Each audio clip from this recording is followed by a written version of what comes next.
He approaches the fireplace and touches the edge of a charred log. It's cool now, but it wasn't long ago that flames burned there.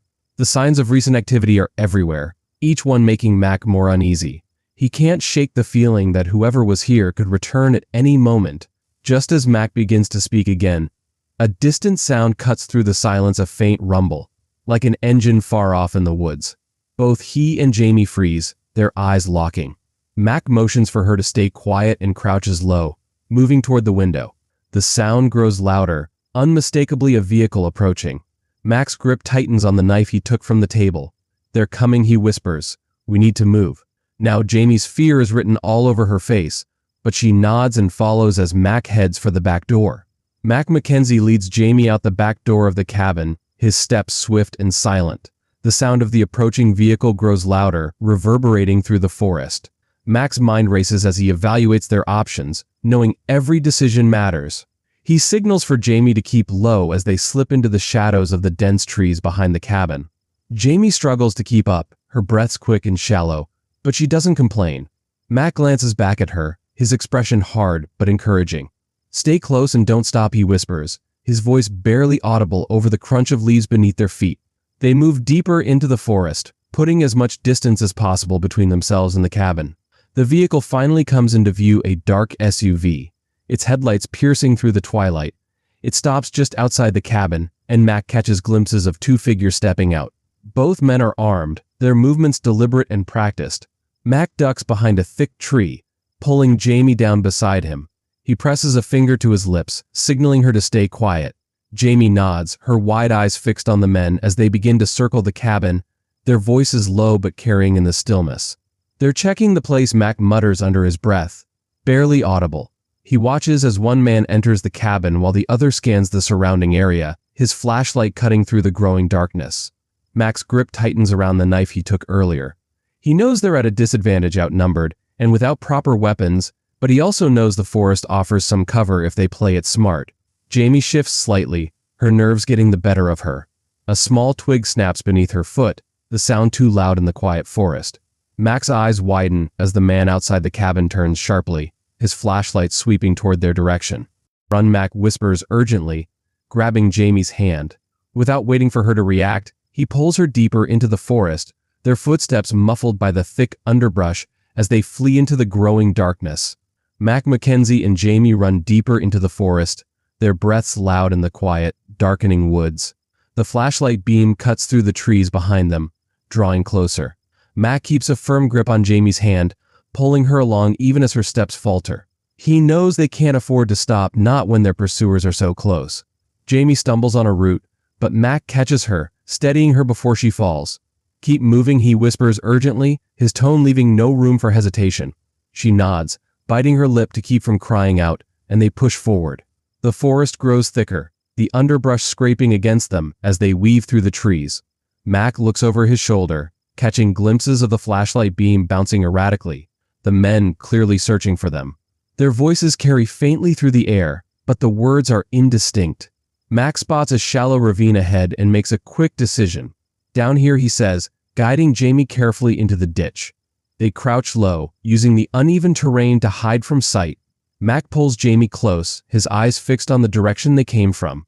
The men's footsteps grow louder as they approach. One of them speaks, his tone sharp and annoyed. They couldn't have gotten far. Spread out, Mac's muscles tense as he hears the command. He grips the knife tighter, knowing that if they're found, he'll have to act fast. Jamie clutches his arm, her fear palpable. Mac leans closer to her ear, whispering, "Stay quiet." No matter what, she nods, barely breathing as they wait. The beam of a flashlight passes dangerously close, lighting up the edge of the ravine but missing them by inches. Mac's heart pounds in his chest as the men continue their search, moving further away. For now, they're safe, but he knows this reprieve won't last. They need a plan, and fast. Mac Mackenzie listens intently as the footsteps of their pursuers fade into the distance. The forest grows quiet again, but his instincts tell him not to relax. He signals Jamie to stay low, then carefully peeks over the edge of the ravine. The flashlight beams are further away now, flickering through the trees as the men move in the opposite direction. Jamie lets out a shaky breath, her voice barely above a whisper. "Do you think they're gone?" "Not yet," Mac replies firmly, his eyes scanning the dark forest. "They're searching in the wrong direction, but that won't last." We need to keep moving. Jamie nods, but exhaustion is written all over her face. Mac hesitates for a moment, then pulls out the blanket he took from the cabin. He wraps it around her shoulders, offering some warmth against the chill of the night. They crawl carefully out of the ravine, Mac leading the way. His movements are deliberate and silent, every step calculated to avoid making noise. Jamie follows, her trust in him evident despite her fear. As they move deeper into the forest, Mac's mind races. He knows they can't keep running forever. They need to find shelter somewhere to regroup and plan their next move. But every option feels dangerous and time is running out. Suddenly Mac stops, raising a hand to signal Jamie to freeze. His sharp eyes catch something in the distance, a faint glimmer of light through the trees. It's not a flashlight, this light is steady, like a lantern or a campfire. Jamie notices it too, her voice trembling. What is that? Could be another cabin, Mac says, keeping his voice low, or someone camping out. Either way, it's risky. But we don't have much choice, do we? Jamie whispers, her tone a mix of fear and hope. Mac doesn't answer immediately. He knows she's right, they need help, and this might be their only chance. With a deep breath, Mac gestures for her to follow. Stay behind me, and stay quiet, he says. Together they move toward the light, unsure of what or who they'll find waiting for them. Mackenzie approaches the source of the light cautiously, his senses on high alert. Every step is deliberate, his eyes scanning for any signs of movement. Jamie follows closely, her footsteps soft but unsteady. The glow becomes clearer as they get closer, revealing a small campsite nestled in a clearing. Mac signals for Jamie to stop, crouching low behind a cluster of bushes. From their hidden position he observes the campsite. A single tent is set up near a dying fire, and a lantern hangs from a low tree branch, casting a warm but faint light. At first glance the camp looks deserted, but Mac doesn't trust appearances. He watches carefully, waiting to see if anyone is inside the tent or nearby. Minutes pass in silence, broken only by the occasional crackle of the fire and the distant sounds of the forest. Jamie leans toward Mac, whispering, "Do you think it's safe?" "Safe doesn't mean empty," Mac replies, his voice barely audible. He motions for her to stay put while he moves closer, staying low to avoid being seen. Jamie nods, though her nervous expression shows she isn't thrilled about being left alone. Mac circles the camp, keeping to the shadows. As he gets closer, he notices small details: a half-eaten meal near the fire, a backpack leaning against the tent, and a rifle resting on a log. Whoever set up this camp is clearly prepared for trouble. He freezes as a rustling sound comes from the tent. Someone shifts inside, the outline of a figure visible through the fabric. Mac retreats a few steps, careful not to make any noise. Returning to Jamie, he whispers, "There's someone in there. Armed." Jamie's face pales, but she keeps her voice steady. "What do we do?" Mac glances back at the camp, weighing their options. They can't risk confrontation, but the supplies could be invaluable. After a moment, he makes his decision. "We wait. If they leave, we'll take what we need and go." They settle back into the bushes, keeping low and quiet. The forest around them feels alive with tension, every sound amplified in the stillness. As they wait, Mac's grip on his knife tightens. He knows patience is their best weapon, but it's also their greatest challenge. Mackenzie and Jamie remain hidden, watching the campsite closely. The tension in the air is almost unbearable as they wait to see what the person in the tent will do. The fire crackles softly, and the faint glow of the lantern casts flickering shadows on the trees. Every sound seems louder in the stillness of the night. Jamie leans toward Mac, her voice barely a whisper. "How long do we wait?" Mac's eyes stay fixed on the tent as he replies, "As long as it takes. We can't risk moving until we're sure it's safe." Time drags on, each passing second feeling like an eternity. The person inside the tent shifts again, and Mac tenses, ready for any sudden movement. Finally, the tent flap opens, and a man steps out into the clearing. The man is middle-aged, with a rugged look that suggests he's no stranger to the outdoors. He stretches, then grabs the rifle from the log. Mac watches intently, his grip tightening on the knife in his hand. If the man spots them, Mac knows they'll have to act quickly. The man glances around the campsite, his gaze sweeping over the bushes where Mac and Jamie are hiding. Mac holds his breath, his heart pounding in his chest. For a moment, it feels like the man is looking directly at them, but then he turns away. The man walks over to the fire, poking at the embers with the rifle barrel. He mutters something under his breath, too low for Mac to hear. Then, he grabs a small pot from near the fire and heads toward the edge of the clearing, disappearing into the trees. Mac exhales quietly, motioning for Jamie to stay down. He's gone for now, but he might come back, he whispers. We have to move fast. Jamie nods, her eyes wide with fear but determined. Together, they creep toward the campsite, staying low and silent. Mac's eyes dart around, scanning for any signs that the man might return. He gestures for Jamie to grab the backpack while he keeps watch. Jamie moves quickly, her hands shaking as she picks up the backpack and slings it over her shoulder.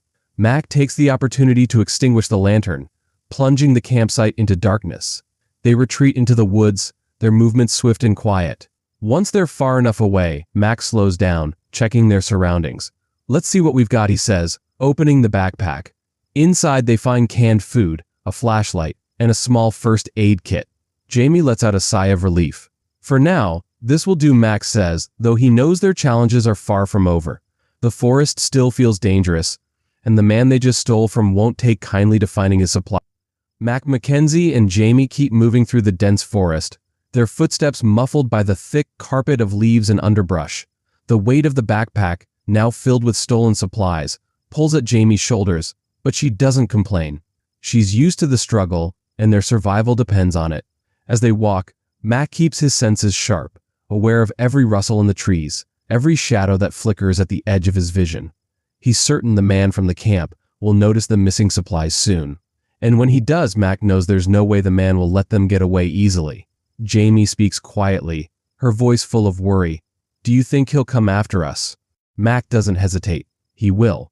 But we won't make it easy for him. The night air is growing colder, and the silence of the forest feels heavier with each step. They can't stop for long, and Mac knows they'll need to find shelter before morning. But the thought of facing the man again, or anyone else who might be out there, makes him uneasy. They move cautiously, avoiding open spaces where they might be spotted. As they round a large rock, Mac spots something that makes him stop in his tracks, a small cabin, barely visible through the trees. The sight of it is a mix of hope and caution. Jamie notices it too, her eyes lighting up. Do you think it's safe? Mac studies the cabin carefully. It looks abandoned, old, weathered, with no signs of life. But appearances can be deceiving. He motions for Jamie to stay quiet and approaches the cabin, keeping to the shadows. When they get closer, Mac crouches down behind a pile of rocks and listens. There's no movement inside, no sounds of anyone stirring. He motions for Jamie to follow, and they approach the door, which is slightly ajar.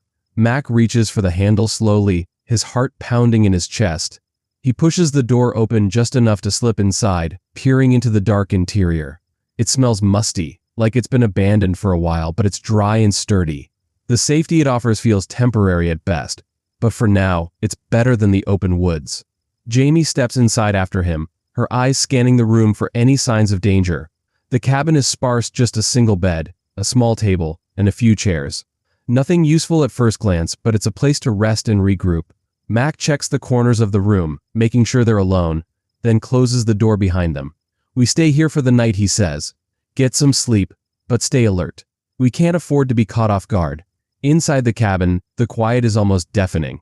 Mackenzie and Jamie settle into the dim, musty room, their bodies aching from the long hours of travel. The door is closed, but Mac knows it's only a matter of time before someone comes looking for them.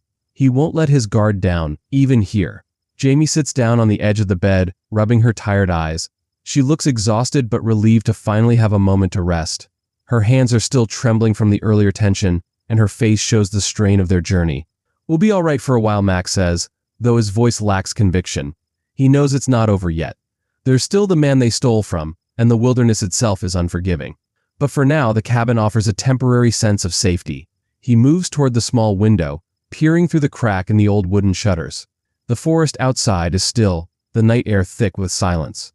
Mac's eyes scan the surroundings, looking for any signs of movement, but the world outside seems untouched, peaceful even. Jamie watches him, her expression wary. Do you think they'll find us here? Mac glances at her, then back outside. Eventually. But if we stay quiet and keep our heads down, we have a chance. He turns away from the window, his gaze falling on the sparse furniture in the cabin. There's little to work with, but they don't need much. The food from the stolen backpack will hold them for now. We'll make it through, Mac adds, though the doubt in his voice is clear. He doesn't want to lie to Jamie, but he doesn't want to scare her either. The truth is, they're both in a dangerous situation. Jamie nods slowly, though she still looks uncertain. She pulls the blanket from the bed and wraps it around her shoulders, trying to get some rest. Max sets down his bag and checks his knife one more time, the cool metal reassuring in his hand. His mind races through their next steps. They need to keep moving, but they can't risk getting caught. He knows they can't stay here long. As Jamie drifts off to sleep, Mac remains on guard, watching the door and listening to the sounds of the forest outside. Every crack and creak of the cabin makes him tense, but he knows he has to stay alert.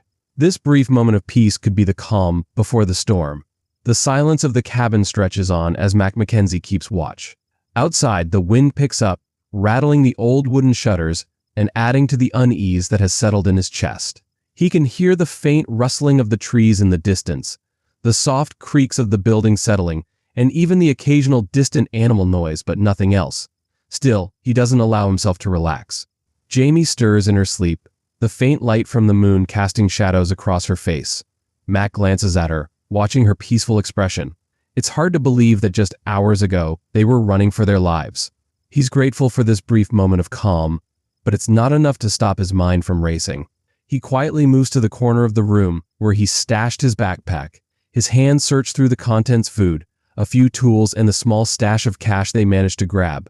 It's not much, but it'll get them through for a while.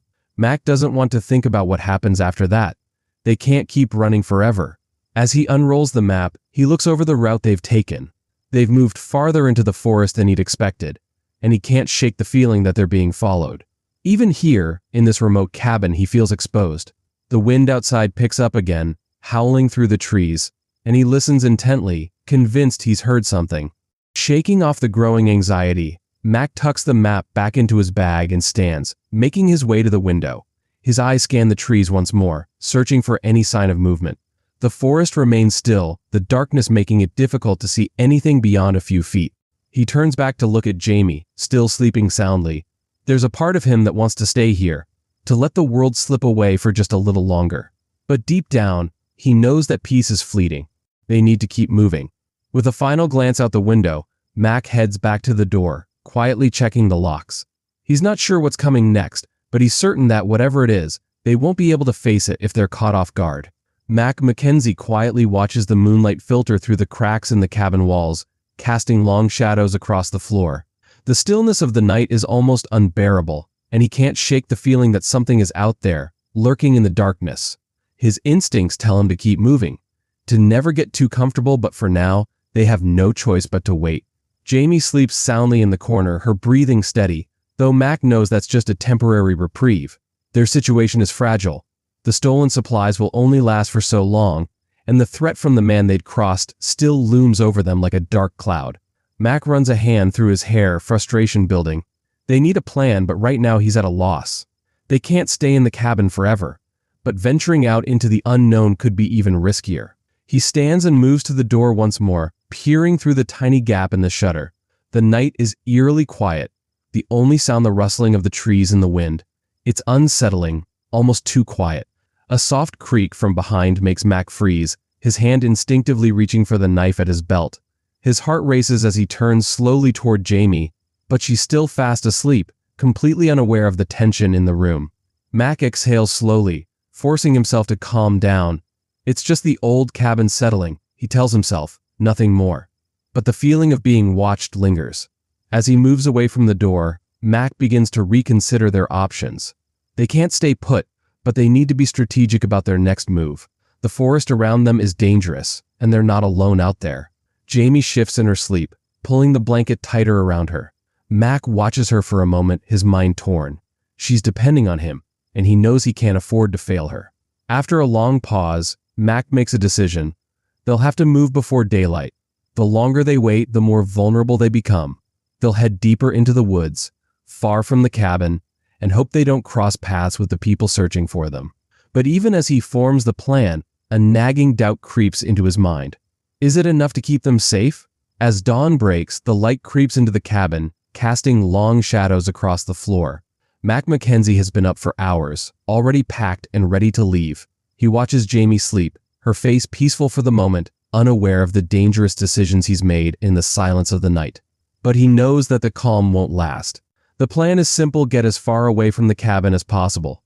But the more he thinks about it, the more it feels like a gamble. They're deep in the forest, and the dangers out there are not just the ones they know. There are others who would take advantage of their vulnerability. The thought sends a chill down Mac's spine. He takes one last look at the cabin. It's a small, temporary refuge, but it won't protect them forever. If they're found here, it's over. Moving on is their only option. Jamie shifts in her sleep, groaning softly, and Mac knows it's time. He moves to her side and gently shakes her awake. "Jamie," he whispers, his voice low but urgent. She blinks, confused for a moment, before slowly sitting up. Her eyes are heavy with sleep, but the worry on Mac's face quickly shakes off the fog of slumber. "What's wrong?" she asks groggily. "We need to go," Mac replies, his tone steady but serious. "Now." Jamie nods without a word, already understanding. She stands and grabs her bag, the exhaustion in her movements clear, but she's ready. There's no question. The two of them move quietly through the cabin, making sure everything is packed before they leave. Mac checks the door one last time, making sure it's secure before they head out. He knows the risks of leaving in broad daylight, but they don't have a choice. As they step into the early morning light, Mac feels the weight of what lies ahead. The forest stretches out before them, endless and threatening, but they must face it head-on.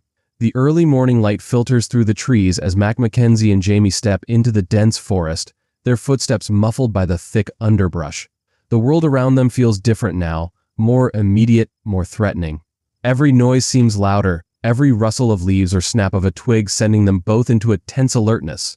Mac keeps his eyes constantly scanning the area, his senses sharp, aware the danger could be closer than they think. He's used to the feeling of being hunted, but it never gets easier. This time, though, it's not just him at risk. Jamie is here, and he has to keep her safe. They walk in silence, moving cautiously, taking care not to make any noise that might attract attention. The forest seems to close in around them, the trees towering high and casting long shadows. Mac feels the weight of every step, knowing that the longer they stay in the open, the more vulnerable they become. Jamie occasionally glances up at him, her face tense but determined. She's not saying much, but Mac can see the fear in her eyes, the exhaustion in the way she walks. He knows she's scared, but she's also strong. She's been through a lot, and this moment is no different. They push forward, the air thick with the scent of damp earth and pine. Mac checks the map in his pocket again, but it's not as helpful as he'd hoped. The forest is too vast, and the landmarks aren't as clear as they